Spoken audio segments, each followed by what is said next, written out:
नमस्कार साथियों। इस वीडियो में हम बात करने वाले हैं डीजल बनाने वाले पौधा जट्रोफा के खेती के बारे में पूरा डिटेल। साथ ही साथ इस वीडियो में हम ये भी समझेंगे कि जट्रोफा की खेती करने की पूरी प्रक्रिया क्या क्या है, कैसे आप उसकी खेती करके आप यहां से डीजल का उत्पादन कर सकते हैं। इस वीडियो में हम ये भी समझेंगे कितना समय लगता है इसकी खेती के लिए, कैसे कैसे इसकी खेती किया जा सकता है, क्या दिक्कतों का सामना करना पड़ सकता है, और प्रोडक्शन की बात करें तो कितने में कितना प्रोडक्शन आता है। मतलब अगर 1 एकड़ आप जट्रोफा की खेती करते हैं तो कितने लीटर डीजल का यहां से उत्पादन हो सकता है, पूरा डिटेल इस वीडियो में हम बात करने वाले हैं।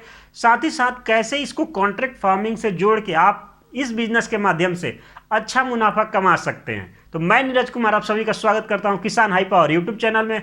साथियों, मैं आपको बता दूं कि अगर आप इस चैनल पर नए हैं तो इस चैनल को सब्सक्राइब कर लीजिए, क्योंकि समय समय पर ऐसे ही कमाल के वीडियोज मैं आपके लिए लाते रहता हूं। सबसे पहले हम बात करें जट्रोफा होता क्या है, तो ये एक पौधा होता है, एक प्लांट होता है जो किसान इसकी खेती कर सकते हैं या बाकी कमर्शियल लेवल पे इसकी फार्मिंग किया जा सकता है। और इससे जो बीज होंगे उसको निकाल के, उसको जिस तरह सरसों होता है, तिल होता है, उसकी पेराई करने के बाद जो तेल निकलता है, सेम टू सेम इसमें भी इसके जो बीज होंगे इसके पेराई करने के बाद जो तेल होगा उसको प्रोसेस करके डायरेक्टली किसी भी गाड़ी में डाल के, मतलब डीजल के जगह पे इसका इस्तेमाल किया जा सकता है। एक तरह से ये बायोडीजल का काम करता है। आपने बहुत सारे बायोडीजल जो पेट्रोल बंक होते हैं वो भी आपने देखा होगा अपने शहर में। तो वह अब बात करते हैं कि कैसे आप इसकी खेती कर सकते हैं। फिर चलेंगे इस वीडियो के लास्ट में कि कितने एकड़ में या 1 एकड़ में कितने का प्रोडक्शन हो सकता है। तो बाकी खेती की तरह इसकी खेती के लिए भी सबसे पहले जो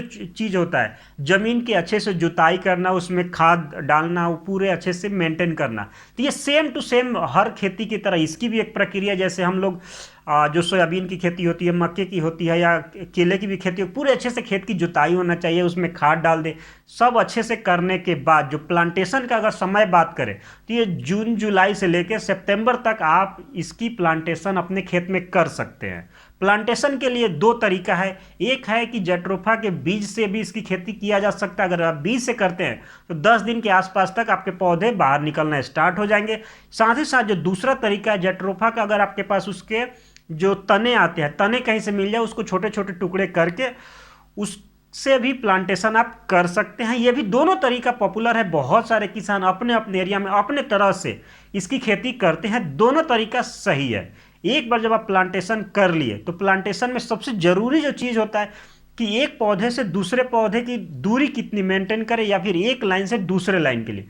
तो इसमें अगर आप ज़्यादा घन डेंसिटी में जाना चाहते हैं तो 2.5 मीटर मतलब पौधे से पौधा 2.5 मीटर और लाइन से लाइन 2.5 मीटर खेती कर सकते हैं। अगर आप थोड़े से दूर दूर करना चाहें तो सबसे अच्छा है 3 मीटर लाइन से लाइन और पौधे से पौधा 3 मीटर।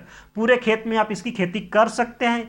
इवन तो अगर हम बात करें, अगर आपके पास कोई बड़ा सा प्लॉट है या पूरे खेत में नहीं करना चाहते हैं तो खेत के किनारे जो बांध होते हैं उस पर भी जट्रोफा की फार्मिंग किया जा सकता है। तो अब बात करें, जब आप फार्मिंग कर लिए तो शुरुआती दौर में जो बाकी पौधों की जो देखरेख होती है, सेम टू सेम देखरेख यहाँ भी आपको करना पड़ेगा। आपको घास या खरपतवार नियंत्रण करना पड़ेगा। जब उसमें कोई कीट पतंग आते हैं उसके लिए भी आपको पेस्टिसाइड्स या फंगिसाइड का इस्तेमाल शुरुआती दौर में करना पड़ सकता है, जब आपके पौधे 7 महीने 8 महीने से कम हो।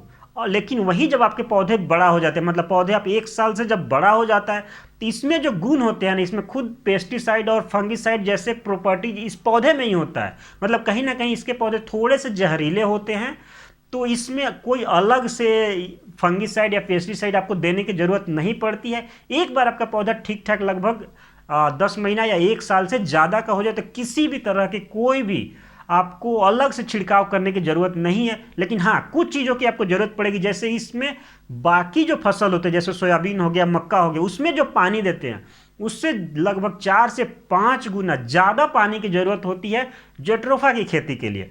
वहीं दूसरी तरफ बात करें, ये जो जट्रोफा का है, लगभग फल देने की अगर बात करें तो 1 से साल के आसपास तक आपको यहाँ से फल मिलना चालू हो जाता है। लेकिन 2 से 3 साल बाद ये यहाँ से काफ़ी अच्छा खासा फल आप एक्सपेक्ट कर सकते हैं। मतलब प्रोडक्शन एक अच्छे लेवल पे हो सकता है, बशर्ते आप इसमें पानी अच्छे से दे रहे हैं और खाद अच्छे से मेंटेन करिए। 2 चीज़ें आपको देना होगा।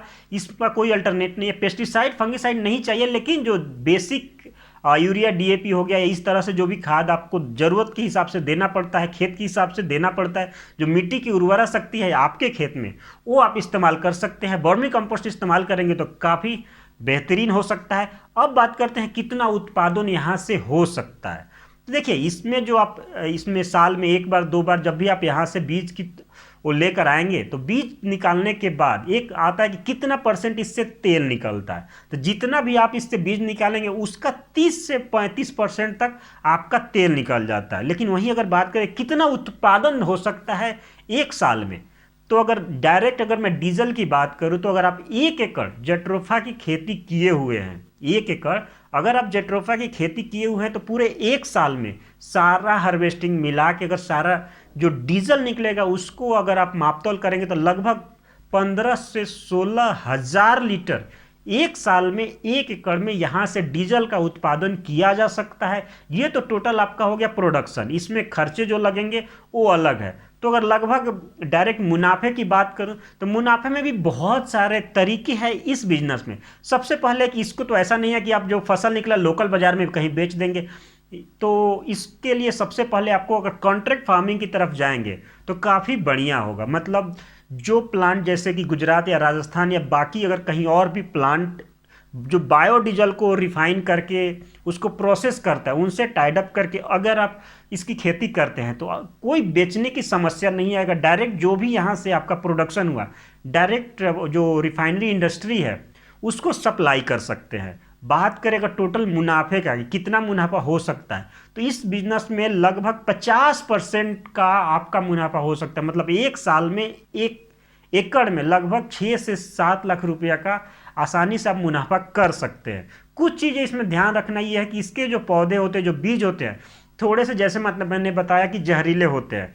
तो अगर कोई बच्चा इसका खा ले या फिर अगर कोई जानवर इसके जो बीज है उसको सेवन कर ले तो उसको कहीं ना कहीं दिक्कत आ सकता है, अगर ज़्यादा खा ले तो मर भी सकता है। तो ये सारे सावधानियाँ आपको बरतनी पड़ेगी कि जो आपके जो पालतू जानवर हैं उनको ये सब बीज नहीं देना है।